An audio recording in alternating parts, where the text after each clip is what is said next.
ఒక్క మాట స్పష్టంగా చెప్పదలుచుకున్నా.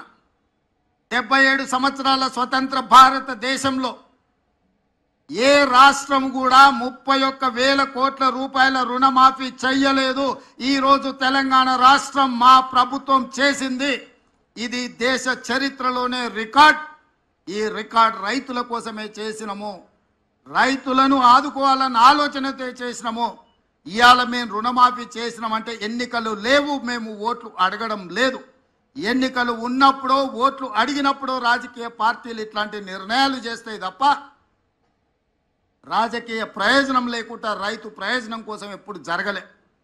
కానీ మేము రైతు ప్రయోజనానికి ప్రాధాన్యత ఇవ్వాలన్న ఆలోచనతో ఏ ఓట్లు లేనప్పుడు, ఏ సీట్లకు ఎన్నికలు జరగనప్పుడు ఈరోజు ఈ కార్యక్రమాన్ని తీసుకోవడం ద్వారా రైతులకు అండగా నిలబడతామన్న విశ్వాసాన్ని మేము కల్పించదలుచుకున్నాం. ఈరోజు ఇంత మంచి కార్యక్రమాన్ని ఆలస్యం చేయొద్దు. 2 వారాలు కూడా పూర్తి కాలే.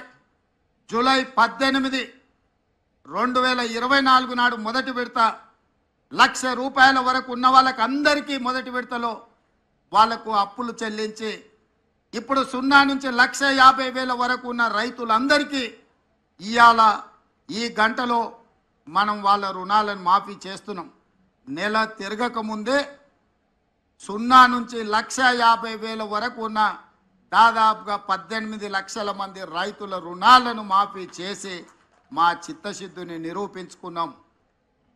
ఇక 0 నుంచి 2 లక్షల వరకు ఉన్న రైతు రుణమాఫీని ఆగస్టు నెలలో చేసి ఆగస్టు నెల రైతులకు దేశానికి ఎట్లయితే స్వతంత్రం వచ్చిందో, పరాయి పీడనలో విముక్తి కలిగిందో, బ్యాంకుల నుంచి అప్పు రుణ విముక్తులను చేసి స్వేచ్ఛ జీవులను రైతులను చెయ్యాలనేదే మా ఆలోచన.